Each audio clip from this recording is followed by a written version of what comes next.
Welcome to today's Tom Ramos Talk, which is part 4 of an 8-part series entitled From Berkeley to Berlin. So today's talk is being recorded.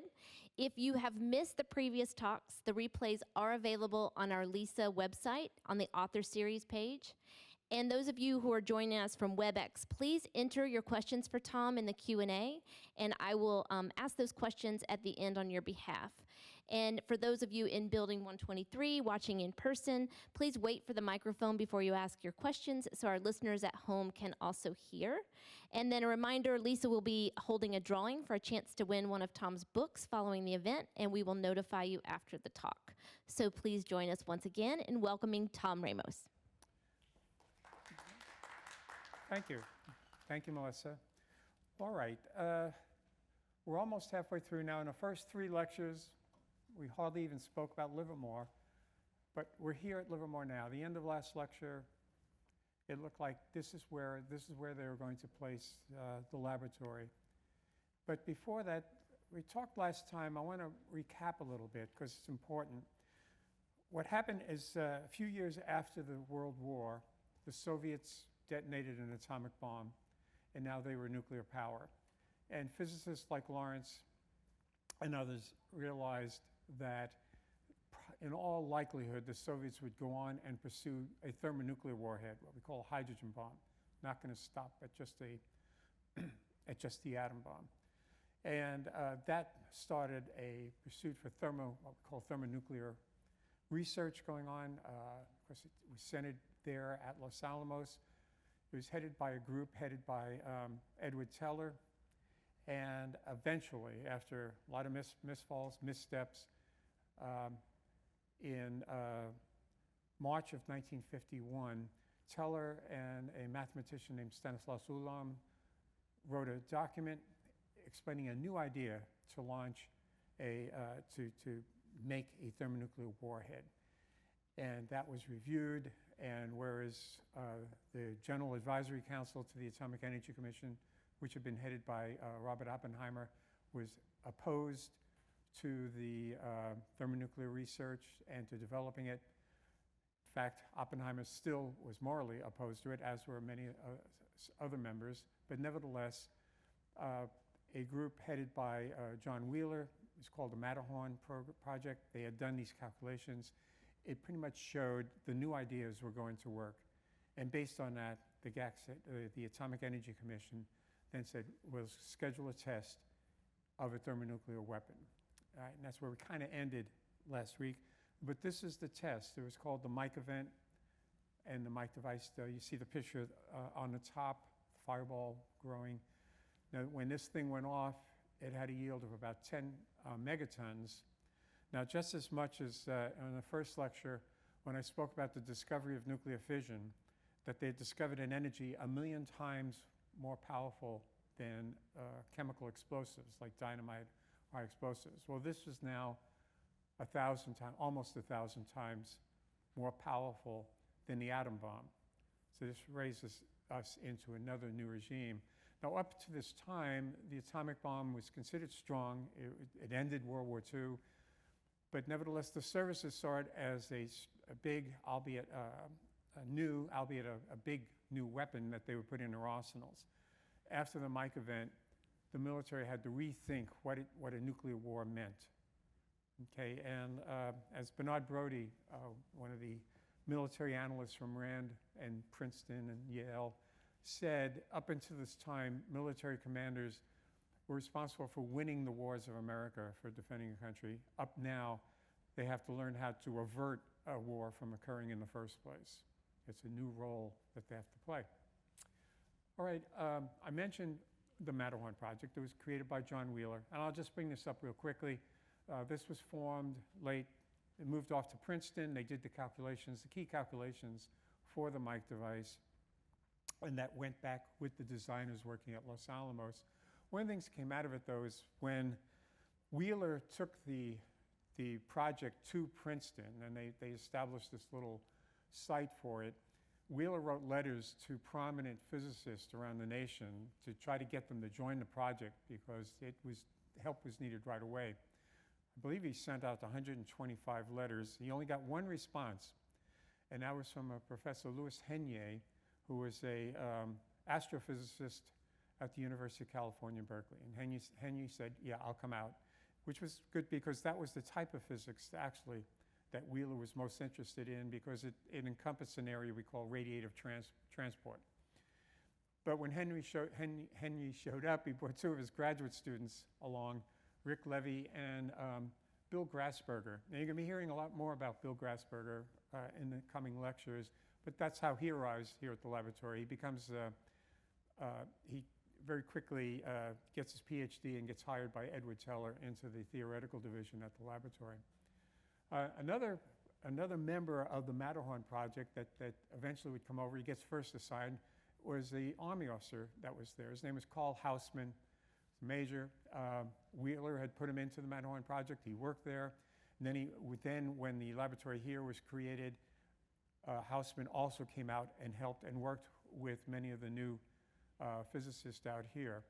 And after 2 years, then he asked Lawrence, York, and actually Harold Brown if they would accept him into a group if he got out of the Army, and they said certainly they would. And so Brown resigned his commission and then continued his work on nuclear weapons here at the laboratory. But his origins started also with the Matterhorn project. So this was a project that helped kickstart the new laboratory here. All right. On the second day of September 1952, the United States opened its second nuclear weapons laboratory. And there's the sign that was put up on East Avenue just as you enter the laboratory. Now, notice in big letters, it's the University of California Radiation Lab. It's the RAD lab. It's the Livemore site, but it's another project that Lawrence has picked up on. As my first point here, Lawrence was still the overall director. So, excuse me, he had a lot of things going on, plus he had work at Washington, D.C. So he had physicists like Thornton, who might be helping out in Berkeley, and he needed someone to handle operations going on in Livermore, and he asked Herb York to take over operations in Livermore. In our parlance, York then became an associate director of the RAD lab, directing activities here in Livermore.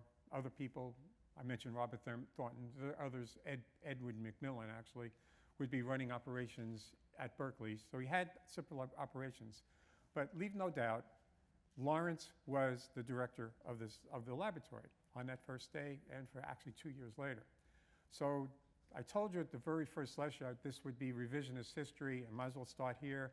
So despite what you might see on the 5th floor of 111 with the portraits of the laboratory directors, the first one was Ernest Lawrence. Although his portrait's missing from up there, he really truly was the first director. He was a constant presence out here. He had his own parking spot where his purple Cadillac would be parked, so people knew he was around. In fact, he had his old habits in the Berkeley lab going on. There's one story I picked up. Lawrence constantly was walking around the laboratory, just observing things, seeing how they were operating. And this kept people on their toes, of course, but he passed by one small building, and there was an individual sitting aside, and he had his feet up on a desk, and he was reading a newspaper. And Lawrence saw him, walked in and said, "Look here, we have a lot of work we got to get done. We don't need fellows like you. You're fired." And the guy puts down the paper and looks at it and goes, "You can't fire me. I'm the postman. I work for the post office." But he was around. He was a presence. But stories like that did pass around. So you definitely didn't want to get caught your feet up on the desk when he's coming around. York nevertheless took over. Most of the recruits here frankly came directly over from the RAD lab. And the way they were set up, a lot of the administration, logistics and everything continued to be operated out of Berkeley. So efficiency reports, promotions, all that kind of stuff, the rank and file, the administration were just passing forth. There was just easy business going back and forth between Berkeley and Livermore. All right. The first day when they opened up, it was typical. Now, I don't mean to shock those of you who live here in Livermore, but it was hot that day. This day was particularly hot, and it hit 112 degrees by noontime. One funny anecdote I got out of that is when I was actually interviewing Harold Brown, who was there that first day, and he started laughing. I said, what's so funny? He says, well, he said, it was hot that day, and Herb York decided to put his office into what was the X-ray room because it was had lead-lined walls, and it would kind of hold classified conversations quiet, keep it quiet.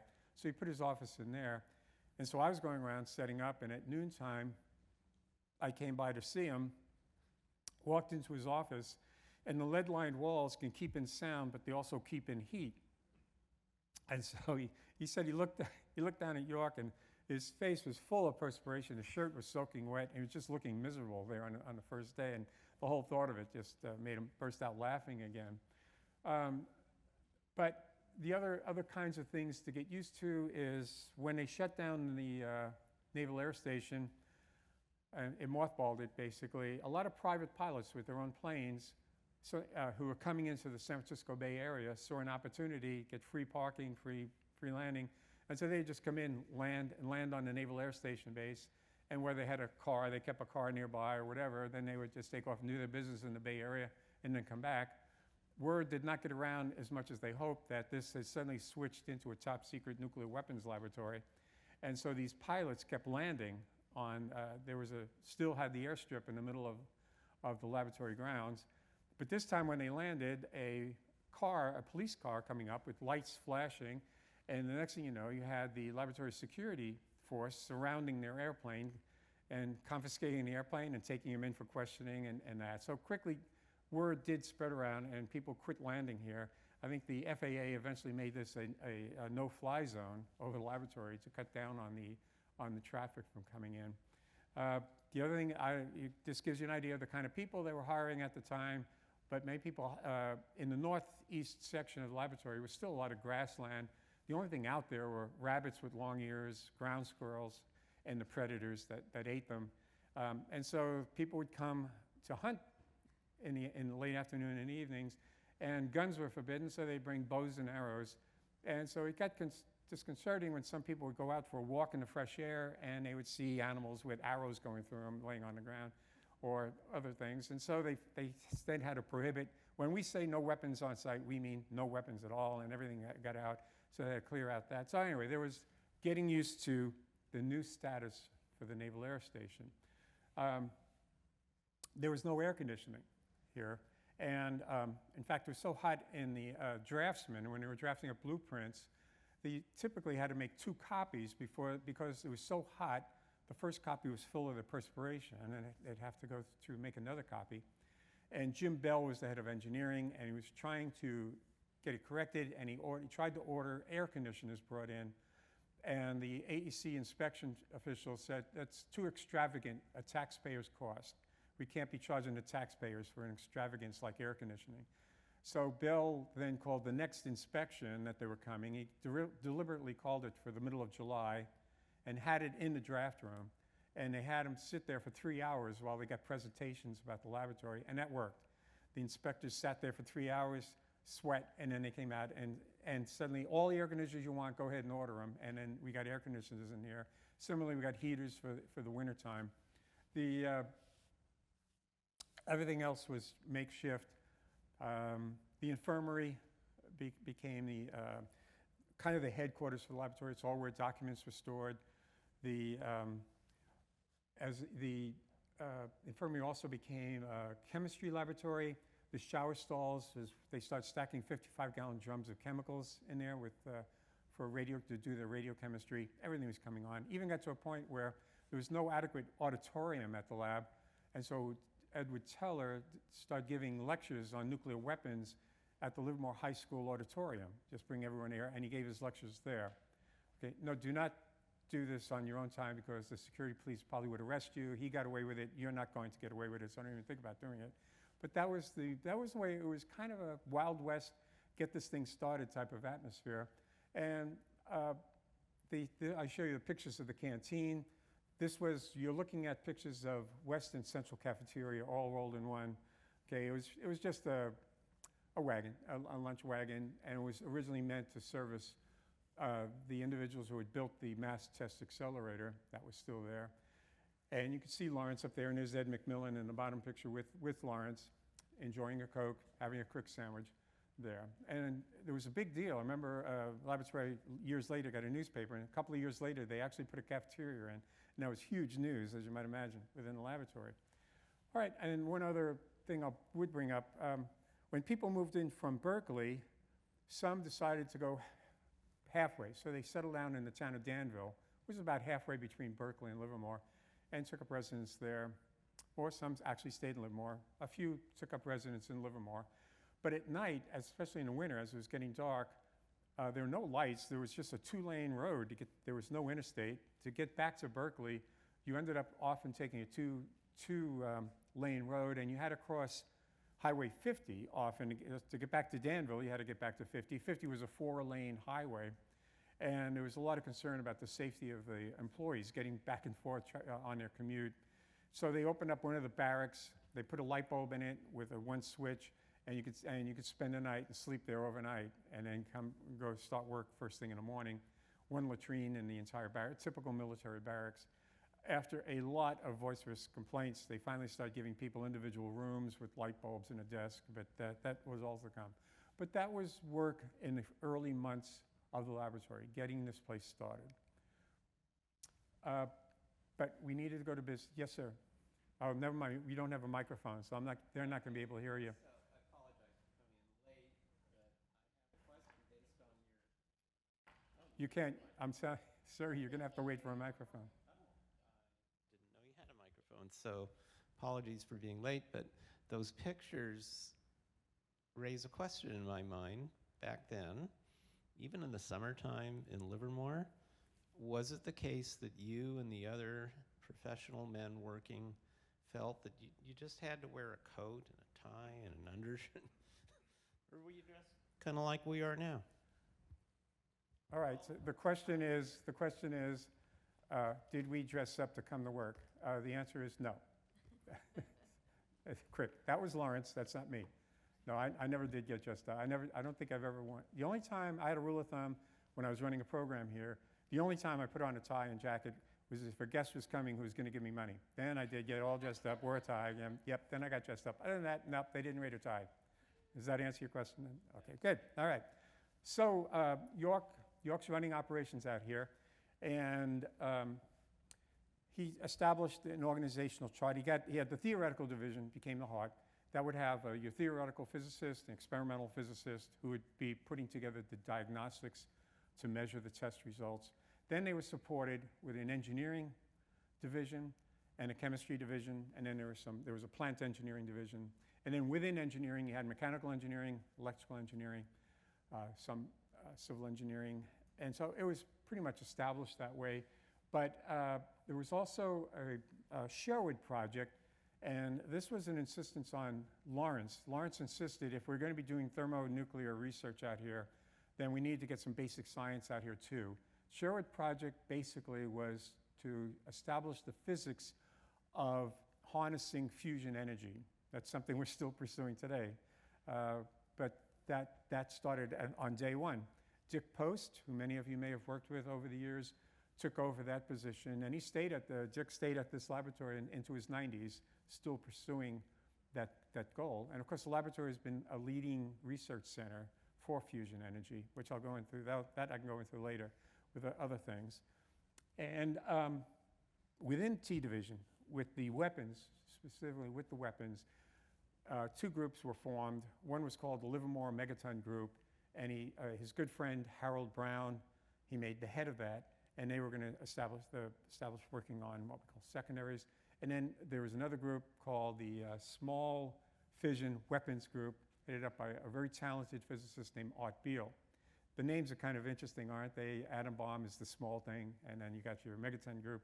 But that is the way it worked. Now, to remind some of you who are not involved in this business a lot, a hydrogen bomb or a thermonuclear weapon starts off, it's set off by an atomic explosion. You actually have an atomic bomb go off, which generates heat, which then goes to a secondary filled with thermonuclear fuel, and that provides the majority of the energy or the yield that comes out of the weapon. And that's where the second part, where we call the secondary, that's where the Harold Brown group was working on, the Megaton group, and the atomic bomb that would feed, or it's called the primary, that would feed into the energy into the secondary. That was the small fission weapons group. And other notables were coming in, and two gentlemen had arrived the very first week of the laboratory, which we'll be talking a lot about in the next couple of lectures. Johnny Foster, that's his lab badge, actually, that's the picture he had on his badge. And Mike May, who arrived 1 week after it started, which is further evidence. A lot of the people coming in were all just rad lab physicists who have been spending up to this time all of their research time on the cyclotrons at Berkeley, doing basic nuclear physics research. Okay, now, with Lawrence, one of the legacies that come to us from Lawrence is certainly his leadership and his management styles. And by this time, this is 1952. This is 21 years after he established the University of California Radiation Lab. He's a lot of experience. He's a world leader, and he's run huge operations, like the setting up the Y-12 plant at Oak Ridge and other things like that.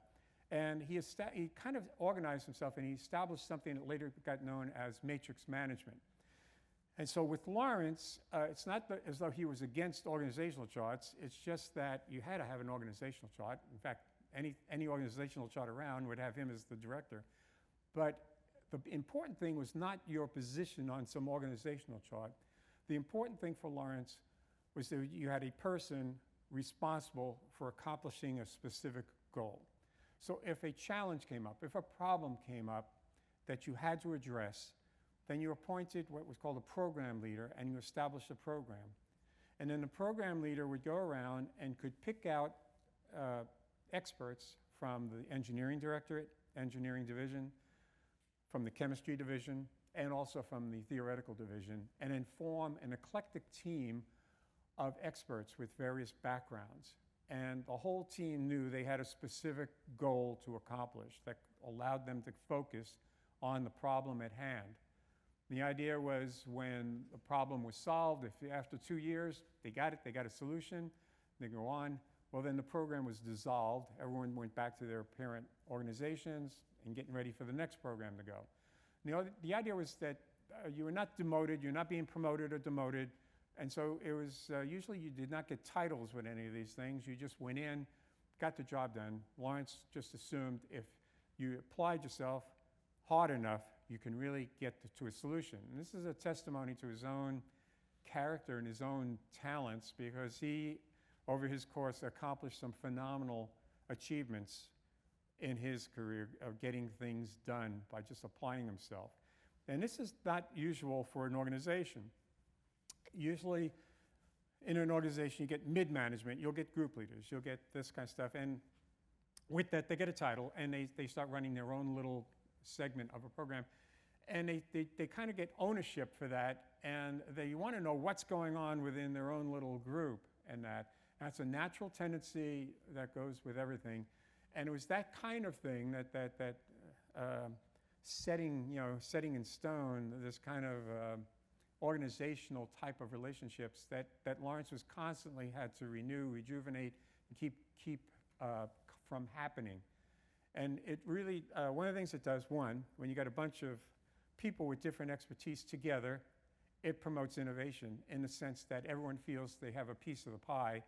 And so a chemist or an engineer may very well look at a problem differently than a physicist would, but yet everyone was part of a program and felt they could be empowered to then make their suggestions to get themselves in and do that. And in fact, that's what happened, and the program benefited by having that more eclectic approach. You still had your program leader, no doubt. I mean, there's still order and organization. Someone was giving orders, but I know when I arrived here, I came here from the military. I came here directly from the Army, and when I attended my first group meeting and saw one person, saw the program leader get up and say something, and then one of the physicists stood up and said, well, that's not really right, and then start correcting him and that.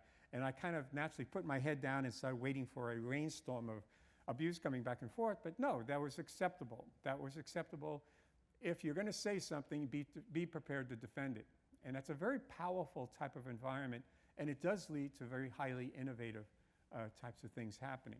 And that's to me one of the biggest legacies of Lawrence, bringing that type of environment into this organization because, frankly, a lot of innovation was going to be needed in a really short amount of time after the start of this laboratory, which, again, we'll be talking about.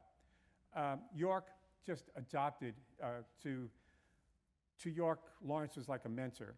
And York even says in interviews he gave years later, he just copied Lawrence's style. He remembered one specific thing he said. He said he always remembers Lawrence was always, practically every day, walking around the laboratories at Berkeley, checking on every little thing, knowing what each person was kind of doing, and just getting a good pulse on what was happening within his laboratory. And that continued at Livermore. And York made it a point to follow his mentor, and he would go out and go all over the laboratory here in Livermore, just checking on each group, just checking on how that went, okay? And that was a good thing. It created a good atmosphere for everyone to follow. All right, last thing is when I mentioned that when a program dissolves, everyone goes about and they go about their own business. York considered that himself. He considered himself in the same thing. He really thought taking over the operations here at Livermore was a program. He was being asked to take, just like Alvarez was asked to take over the mass test accelerator out here in Livermore. Once they built it, once they're gone, Alvarez went back to Berkeley and started going back to his basic physics. So too, York had every intention thinking, this is going to last for a year or two, we'll get this thing started, it'll be running, and then Lawrence will ask me, or I'll go back to the Berkeley and start teaching physics again on the faculty. And that was just the environment that we had. Now, also coming in, which is also one of the things I realized later, that's kind of a benefit for this management style of Lawrence, is that David Griggs, you remember David Griggs from a couple of lectures, where he met Lawrence and he met Alvarez at the MIT Radiation Laboratory when they were working on radar. Griggs went off as an advisor to the Army Air Force in World War II, came back, but then when they created RAND Corporation, or RAND Project, as was called at the time, Griggs was appointed the very first division leader for physics at RAND. And in addition to physicists, he had other political analysts, and he made them aware that there were some important things going on in Livermore, and his analysts did come up to Livermore and start camping out here. Some very prominently. They had their own offices here at the laboratory. So it's easy to show that there was a huge amount of collaboration going on among these analysts with these very junior physicists and engineers coming in from Berkeley. Okay, and I'll give a little bit of a list here. Well, I'm sorry. Nobody corrected me. I should be looking at my slides a little bit more. I'm going to get to that in a second. The other, I apologize. I'm going to get to what I just said in a second. What I should be talking about here is there was another thing I noticed when I arrived, and that there was a distinctive computer culture here at Livermore that it was distinctly different than other facilities I'd been associated with, even as a physicist. And that's what I called a computer culture. And we owed that to a good friend of Edward Teller's, but a good friend to the country. His name was John von Neumann, probably the most prominent mathematician of the 20th century. Von Neumann, he was born in Hungary, wrote his first mathematics paper while he was still in high school, later wrote a textbook on quantum mechanics that's still in print. Many of us studied quantum mechanics from John von Neumann. And in the 1930s, he received an invitation to join the faculty at Princeton, and then he also then was invited to join the Institute for Advanced Learning. And he joined the company of Albert Einstein, Eugen Wigner, and other great minds at the time. And von Neumann there was constantly still reading mathematics papers. And I mentioned to you also in the last lecture, he brought, for example, a mathematician from Poland, Stanisław Ulam, from papers that Ulam had written, again, when he was a teenager. But one paper that caught his attention in 1937 was a paper written by a man named Alan Turing. And he wrote this for the Royal Mathematical Society. And von Neumann read it and immediately invited Turing to come to Princeton to get a PhD, to pursue a PhD. And Turing accepted. So Turing comes over to Princeton. He meets with von Neumann. Von Neumann sets him up, and Turing is going ahead doing his computer research. But von Neumann is also getting himself involved with that, learning about that, and begins to formulate in his mind the idea of computational machines that do mathematics for you. And he saw a demonstration of a machine called the ENIAC during the war, and this was the product of two men, Eckert and Marshall, Marshall was a professor at the University of Pennsylvania. Anyway, they established a digital computer to solve some fairly sophisticated problems. They could do lots of mathematical operations very quickly. And von Neumann realized that that type of machine would be essential to doing thermonuclear physics. If you're going to be designing thermonuclear weapons, that type of tool was essential. And when he arrived, so von Neumann comes to the laboratory.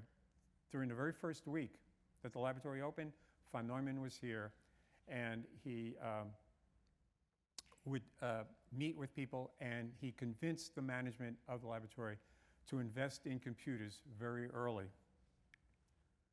All right, we saw that pretty quickly. Within 8 weeks, they had an IBM CPC here, a card programmable computer. It's an early level IBM computer. It's the same computer that Ken Ford used to do his Matterhorn calculations for the Mike device on, which he did at the IBM offices in New York City. And we got one here in November. And then also by the end of the month, as soon as the laboratory opened, the laboratory sent 5 mathematicians and physicists to the Eckert-Marshall plant in Philadelphia to study their newest invention, was called the UNIVAC. And it was an advanced computer, and they learned how to use it, and by November 22nd, it was back, we had the number 5 UNIVAC here at the laboratory operating, and it became standard operating procedure for people coming up with new ideas. First, to express it, it would have to be through a computer code, right? The picture I show up there, that's Harold Brown and Edward Teller. They're standing, that's not the UNIVAC, it's a thing called the LARC, which is the Livermore Advanced Research Computer, which is also made by the Eckert-Marshall company. But for a short period of time, it was the fastest computer in the world. And so it's more evidence that the computer culture was sinking in at the laboratory, in the sense that I remember having several conversations with people who would later become laboratory directors or associate directors, and each had a similar story. They said the first thing that happened to them when they arrived at the laboratory was John von Neumann would tap them on the shoulder and then convince them to write a computer code to accomplish some more stuff for their work. I'd like to highlight 2 individuals at this period. The gentleman that's standing there with his thumb up, that's Chuck Leith, mathematician, an early pioneer of computer science.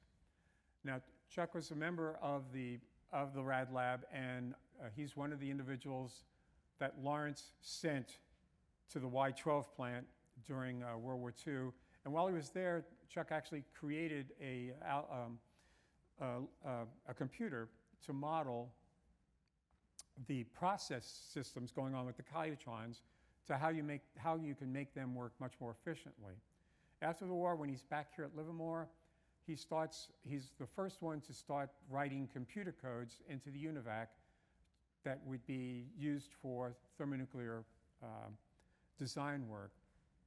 For example, he brought in a code that was being used it was a combined code, came out of the Matterhorn project that was also developed at Los Alamos called the EGG code. He brought that over into Livermore and started refining it, working on it some more. When he's doing this, by the way, he's writing in machine language.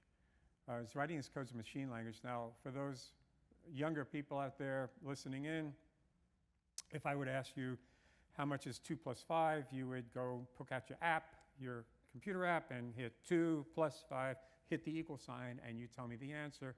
But in this world, no, you don't do it that way. You first would have to learn there are 10 spots that hold data that connect to a thing called a register. And so if you want to add 2 numbers, well, first you have to establish where do you want to put one of the numbers, and then you have to define a number in binary. So 2 plus 2 would be 1, 0, plus 5, 1, 0, 1, and then you would have to take it to a register, and then they had to go through an algorithm you had written that would binarily add 2 things into another binary number, and then you'd have to retranslate it back. I think 7 is 111. Don't test me on my knowledge of binary numbers. It's been a while. But anyway, that would come in. And that's the level of programming that Chuck Leith was doing. And this is for an entire thermonuclear code. So you could see takes the patience of Job to try to write these kinds of codes and that kind of knowledge. He was always pushing himself. He was a real pioneer. Later, he took up on his own a passion, and he started modeling the atmosphere. And he even created a model of our atmosphere, and he broke it up into segments of 5 degrees latitude and 5 degrees longitude all over the globe, and then put a model and started putting physics phenomena into the model. And that he was so good at it, he was considered to be a world expert at it, that he helped create the NOAA, the National Oceanographic and Aeronautics Administration in Boulder, Colorado, and he was pretty much one of the founding fathers of that. So he's there writing our codes, and they're inculcating people with a computer culture here. Another individual I just would like to bring up, Cecilia Lawson. She's the daughter of Portuguese immigrants. She lives in Livermore, but then she gets a job at the Rad Lab in Berkeley, helping out. And then when the laboratory is going to open up in Livermore, she takes the opportunity to move closer to home. And she gets a job as the data input specialist. To put data into the UNIVAC computer, they invented a machine called the Unityper. And you type, but there was no feedback. As you were typing, it didn't tell you what you were typing. It just took that and it made impressions onto a metal tape connected to the computer. So it was like typing with your eyes closed. But Cecilia was phenomenally good at it, really, really good, not making mistakes to really accurately get a computer code in. And so she was so good at it, she became a legend. And I've spoken to people who said, yeah, I'd go down to Computer Center and I'd come in with my deck of cards to get read into the computer, all while Cecilia's putting it in. And while she's doing that, she's having a conversation with you. All of that without making mistakes. So she became quite a legend in the early days. But these early people establishing this very rock-solid computer culture. And in lectures to come, I'm really going to keep going back to that theme on how important this was to the progress that was being made in the 1950s in this brand new science called computer science. Now I'm back to the individuals that David Griggs brought that were working for him as part of the RAND project. And he told them, head out to Livermore, go up, and they did. And as I mentioned earlier, some of them even were here so often they had their own offices here. I have a list here of some of the names. Maybe you'll recognize them: Herman Kahn, Bernard Brody, Bill Kaufman, Albert Hofstadter, and Andy Marshall. These are icons of the 1950s. These were great intellectuals in the United States.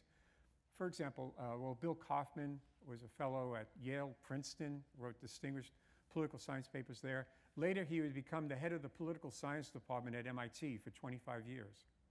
Okay, and probably, in my opinion, one of the chief architects for President Kennedy's strategy for handling the Cold War when Kennedy became president. Kaufman's out here. The picture I show on the top is Herman Kahn. He's actually a physicist.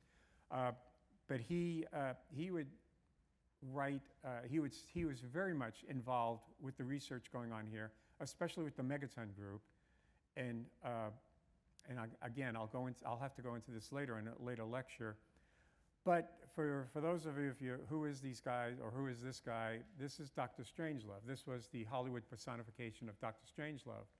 Now, I know there's some of you out there saying, Doctor Who, you don't know who Dr. Strangelove is, and that's very sad if you have no idea who I'm talking about. But there was a time that was a top movie in the United States, Stanley Kubrick, one of his movies, and you might want to see it on an afternoon if you have not much to do. But that was Khan, who took on the very difficult task of trying to wake up the government to how do you handle these very powerful new weapons and to add them to the defense of the United States without putting them off, by the way. They're here. They're working, and again, what kind of made this work especially well is that matrix management system. Remember I said you got a project leader and a program leader, and you come in, you got your electrical engineers, you got your chemists, you got this. Well, by the way, you got 2 political scientists coming into your group. They're just 2 more matrix personnel. And so they become 2 more members of an eclectic team. And so it kind of facilitated getting that type of expertise into a project and made it. And so if your project is developing a thermonuclear weapon, that becomes extraordinarily important because these guys really were setting the stage to what was important and what was not. Let's see, one of the things they took on, this is during the Eisenhower administration years, and the Eisenhower administration adopted a strategic deterrent strategy called massive retaliation. This was driven that Eisenhower, although he came from a military background, he was nevertheless kind of a penny pincher on any kind of budget, military budgets. He felt very strongly that the strength of the nation was closely dependent on its economic strength. In fact, when he gets elected, he announces the first order of business for his administration is to come up and get a balanced budget, to make a balanced budget for the country. Probably the original member of the Teapot Party, I guess, but this was his driver. And he was very amenable then, hearing arguments that instead of having massive formations of armored divisions, which could cost millions of dollars a day to maintain an armored division, well, you could replace that with an atom bomb or 2 atom bombs. They'll take the place. Well, that's a lot cheaper. And so he was very enamored to that as part of his overall purpose of the defense of the country resting on its economic structure, and he needed to get the budget under control. Those kind of arguments were very strong for him. And what came out was this strategy called massive retaliation. In essence, it said any kind of provocation or any kind of aggression stated against us or our allies would be met by the full force of the United States, including its nuclear stockpile of weapons. And clearly this is meant for the Soviet Union, which frankly at the time was making very loud noises about wanting to occupy all of Germany. And that might lead to even going to France or other places. But Stalin was the head of the Soviet Union at the time, and it was not a great secret that he kind of coveted these kinds of things. In just the next year, there would be a massive rebellion in the country of Hungary, and it was ruthlessly put down. And it was kind of premonition of what we're seeing in the Ukraine today, where these towns just being demolished by in those days, the Red Army, in today's, the Russian Army. These really gruesome things were happening in the 50s. It was scary. It was very scary. The Russians had a 5 million man army at the time. And so, again, the Eisenhower administration came up and will have, well, if you mess around, if you do that, provoke us, we will retaliate World War II style by a massive airstrike against the Soviet Union and obliterate the country. And it's called massive retaliation. And these guys got together and said, that's not a good strategy. That's a dangerous strategy. For one thing, our conventional forces took a hit. The budget for those forces went down. The Chief of Staff of the Army, General Matthew Ridgway, was one of the great heroes of World War II. He was the commander of the Airborne Corps. You know, the 82nd, 101st, they were united into a corps. Ridgway was the commander. In the Korean War, Ridgway saved 8th Army from total destruction by 3 Chinese armies. So he's a great hero, and now he's Chief of Staff of the Army, and he faces Eisenhower, and he says, you can't do this, you're destroying our ability to operate conventionally. And so what's going to keep the Russians from doing whatever they want, because there's nothing on the ground to stop them. So those arguments will rise up again, but this was the atmosphere, and these gentlemen, I picture on it too, but the others from RAND were taking this on head on. We need a much better plan for the United States to carry us into the Cold War. All right, in the meantime, we got to get to business. They created this laboratory out here, and it was supposed to be the new design. It was going to advance thermonuclear research for weapons, so they got to get going. So York was adamant to get a nuclear test in the next operation of test, which would occur in about 6 months after the laboratory opened up in 1953. Now, the next test would occur at the Nevada test site. Nevada test site was created right at the height of the Korean War in January 1951, about that time, December 50, when there was a desire by the Atomic Energy Commission to have another test site closer to home than the Pacific Proving Grounds. It was extraordinarily expensive to do things out there. And so what they wanted were a place where you could do smaller atomic type tests and develop the diagnostics for it before you take it out to the Pacific. And there was a man, Alvin Graves was the head of testing at Los Alamos. He went around to the survey, and he came back and he recommended to the Atomic Energy Commission a site locally known as Frenchman Flat. And this was about 60 miles north of Las Vegas. And it was part of an Air Force bombing range that was up there. And that was accepted. And that became the home. It was first called the Nevada Proving Grounds, but within 6 months, they called it the Nevada Test Site. And so tests would be there. There were upper limit of 50 kilotons. You could not have a weapon greater than 50 kilotons because the AEC experts felt, well, we can control the radiation or the fallout from this by elevating the warhead above the ground, either on a tower or you can dangle it from a balloon, or later on you can even drop it from an airplane, but you detonate it at altitude. And what that would do is most of the fallout would come out of the bomb blast hitting the ground and the dust coming up, and now the dust is radioactive, and you're blowing the dust up in the air, and that became a major component of your fallout cloud. So to reduce that quite a bit, you just elevate your weapon for testing. And I'm watching. So we just have 2 questions from online. I don't know if you wanted to address them as we're going through, or you want me to wait till the end? I think let me just finish this Okay, real quick, no, that's fine. and I'll take it if that's Yep. okay. But thank you, Melissa. Okay, so York had placed Teller as the titular head of the weapons program. He was not an organizational head, but he had veto power. He could veto ideas and that. So he was running things. He was the only person at the laboratory at the time who had any experience designing warheads for testing. And so Edward was really engaged with an idea to making a hydride atom bomb. A hydride weapon is you mix hydrogen in with the uranium as part of your atomic fuel, in this case deuterium, which is an isotope of hydrogen. You mix that in, and the idea basically was to make kind of a hybrid bomb where you'd have an atomic bomb go off, but you would have your thermonuclear fuel right there at the heat source, and this would give enough heat to then start fusion reactions going on. So it's a form of hybrid thing, and these were called hydrides, and he was very much enamored with this idea, and he kept this idea for years.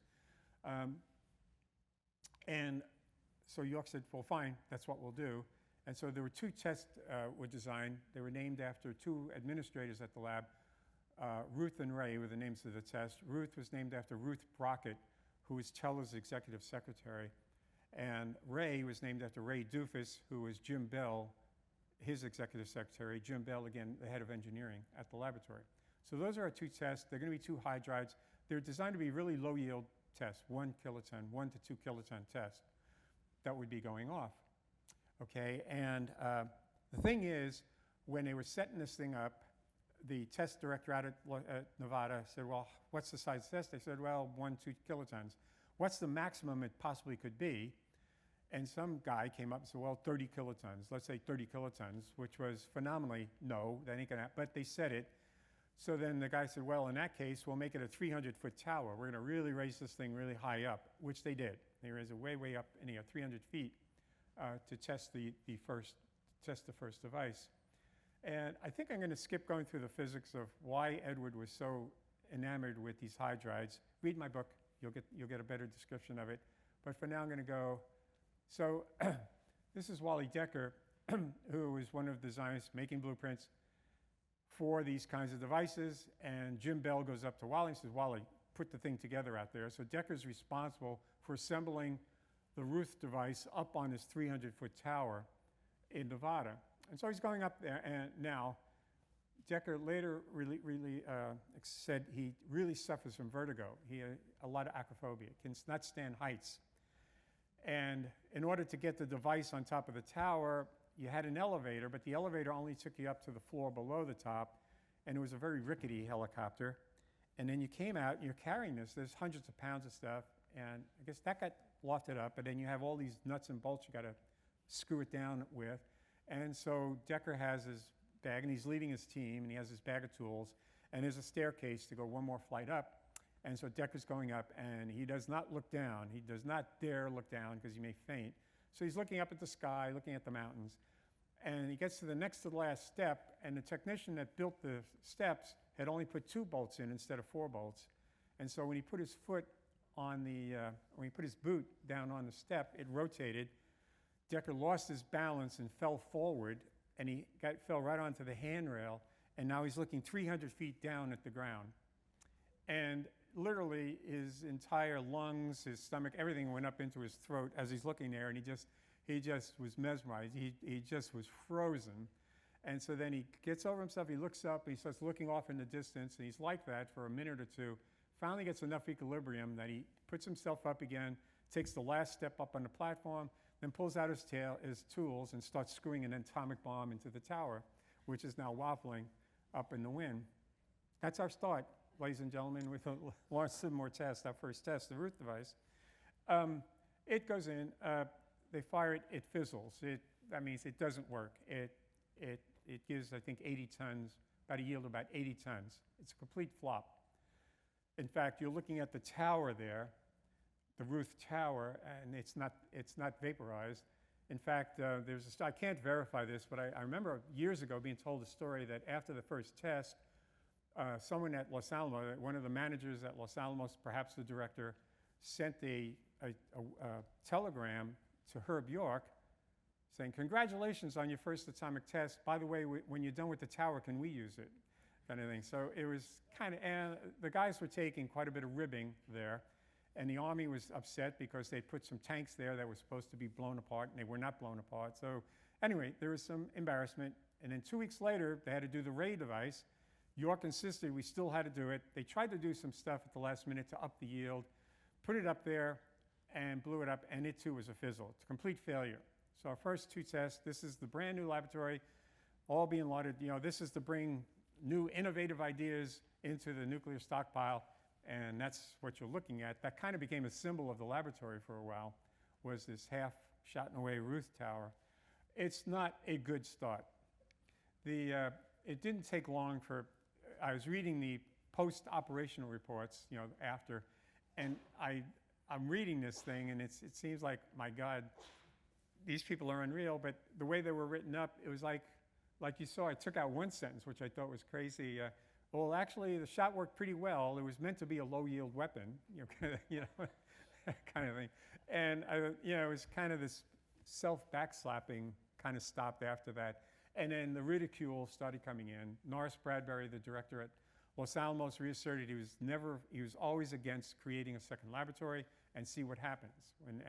And a hard drive device, there's nothing fundamental, there's nothing new about that. In fact, during the Manhattan Project, Edward had tried to have a hard drive device designed during the Manhattan Project, and Richard Feynman, his group was given the job of going over and seeing, does this make sense? And if it does, how much hard drive do you need versus uranium and that? And he wrote 5 papers, and Feynman came back and said, well, I don't have the equations of state yet for a hard drive. In other words, he doesn't know how well you can compress this stuff. But my inclination is you'll probably get a really sharp but short and low yield burst. You get a sharp burst. And that's because with the hydrogen in the weapon, it slows down the neutrons, which means they're slower to cause more fissions, which means your rate at which you're generating energy goes down. So he correctly predicted you get a short burst of energy, but not very much. Trying to figure out what was Edward thinking through all of this stuff, and this is a quote that came out of a lecture he gave in 1965, in which he admits he has a weakness in his character, that he has a difficult time giving up on ideas. So he had these ideas going all the way back in the 1940s, and he just doggedly was going to pursue it until he could make it work.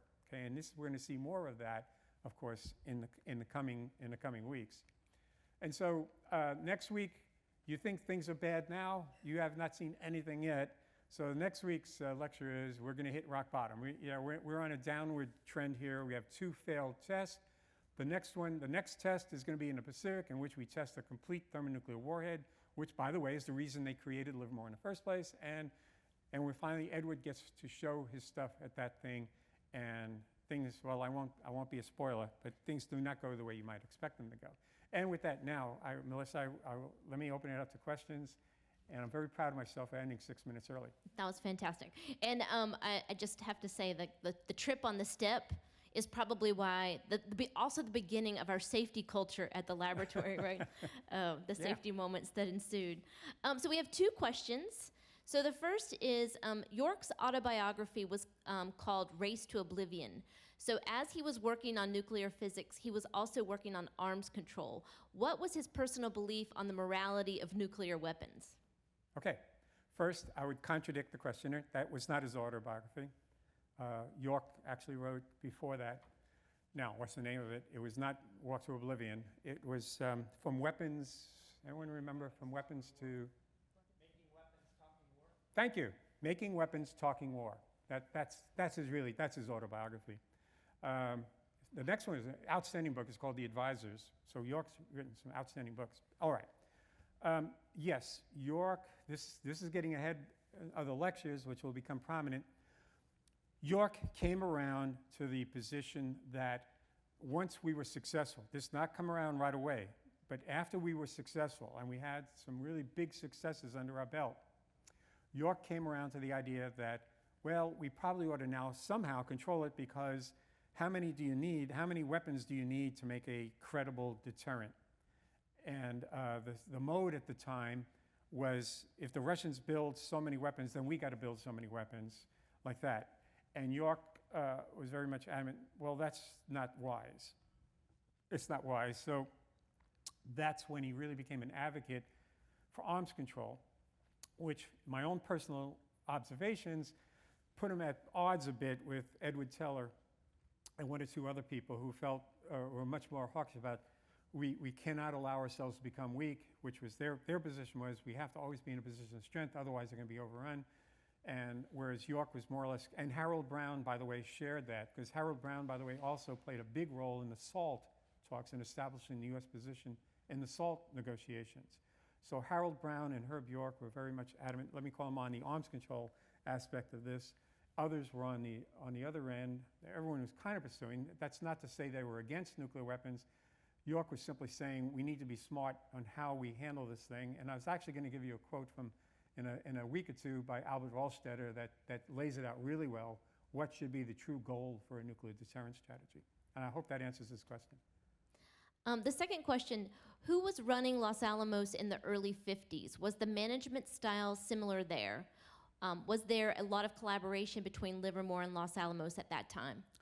Okay, the answer is Norris Bradbury took over Los Alamos right around 1945-46.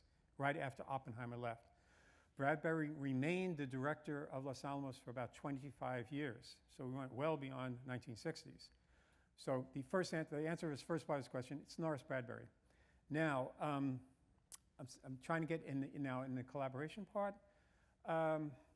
It started out, as you saw, and I put up some quotes, and at the whole idea of creating another laboratory, even going up to the chairman of the AEC, Gordon Dean, were against creating another laboratory because there was a fear another laboratory would detract from support going to Los Alamos with nuclear materials or what we call special nuclear materials, or with talent. You know, if you're a young physicist, they wanted them to go to Los Alamos. You know, don't start spreading them out. You know, let's get them in a constant place.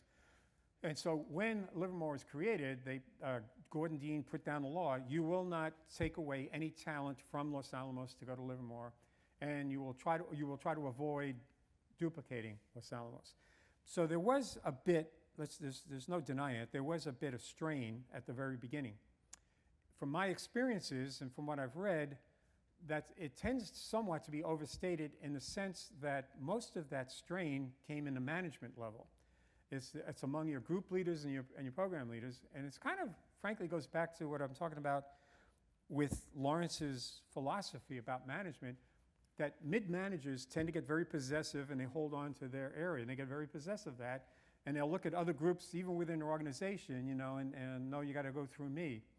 And that same kind of human reaction was occurring. Well, now wait a minute. Now I got another place even outside the laboratory competing with us, and so there was a bit of strain with relationships there. But again, I think it was mostly in the management levels, not among the physicists or the engineers themselves.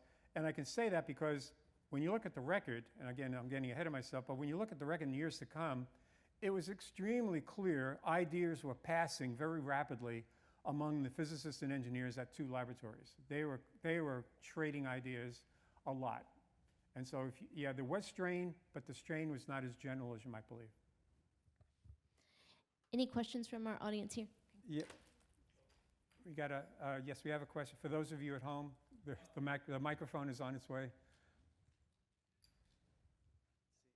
I guess my first question is, when did you start with the lab, and what were your first few assignments? What kind of matrix, what division were you in? What kind of things did you do? Okay, I started here at the laboratory in June of 1981. I came here directly out of the United States Army.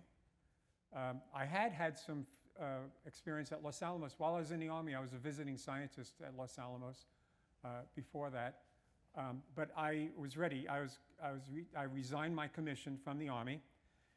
And I had a position. I was offered, Rob Wilson, who ran Fermilab, offered me a position to take over what they called the Meson facility. They were putting a brand new super collider thing at Fermilab called the Tevatron. It was the most powerful accelerator of its day. And my background is high energy physics, particle physics.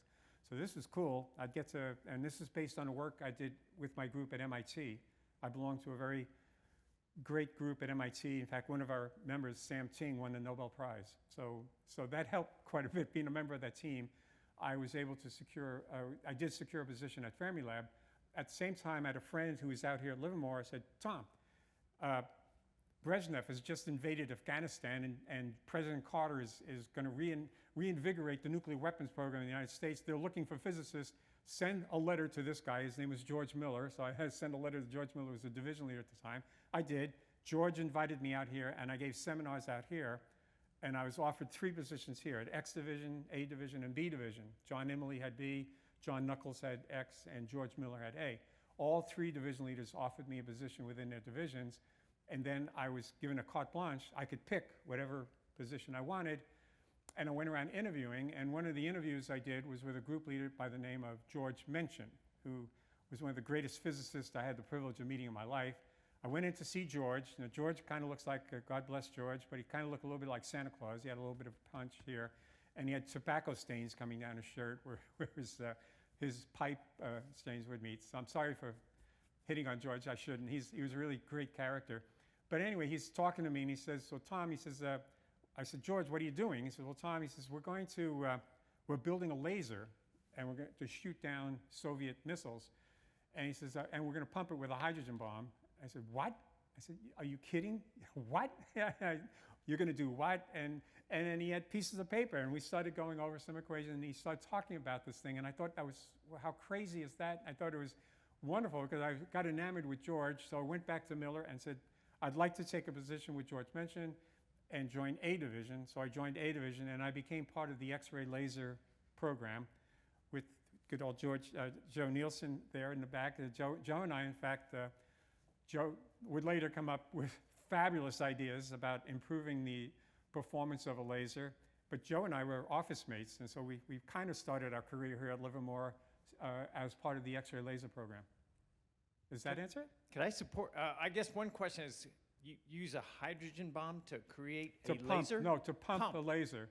Pump means to inject energy. If you build a laser, the classic laser, the original ruby lasers, is you had a ruby crystal, and you had light bulbs around it, flash bulbs, and you shot off the flash bulbs, and they injected photons into the crystal. The crystal absorbed that energy and then re-emitted the energy in the form of a coherent beam of light. That's kind of a laser, okay? And that act of putting energy into that laser crystal it's called pumping. Oh. So what I'm saying is, you're going to make an X-ray laser. Now, the ruby laser is energy this much. George was talking about a laser with that kind of energy. I mean, a lot of energy, enough to destroy a Russian missile. That means X-rays. Wow. So if you got that kind of energy, your pump better be a lot bigger than a flash bulb. You're not going to get that with a flash bulb. So you need a very powerful pump to make a powerful laser. And so George was talking about using a thermonuclear weapon to pump a laser. So you take the energy of a thermonuclear weapon, literally, and now you're projecting it for thousands of kilometers in outer space. Wow. And that was the idea behind the X-ray laser. Last question is, 53, the spring of 53 was the 2 fizzles. Yep. And the lab started September of 52. It just sounds so quick. Like within 5-6 months, you were already detonating. Were the bombs made here? The bombs actually were made in Albuquerque, but We copied some designs from Los Alamos, okay, but then we hydrided a lot of them. We made the fuel different, but the basic designs were directly taken from some advanced designs coming out of Los Alamos. So those were our first two things there. The fuel was new, but everything else was kind of already been accomplished. And yes, it was a hell of a challenge to go from 0 to fielding 2 nuclear tests in a period of 6 months is a phenomenal challenge anywhere. Other questions from our audience? Okay, fantastic. And we look forward to having you all back next Wednesday for part 5. Great, thank you. Thank you.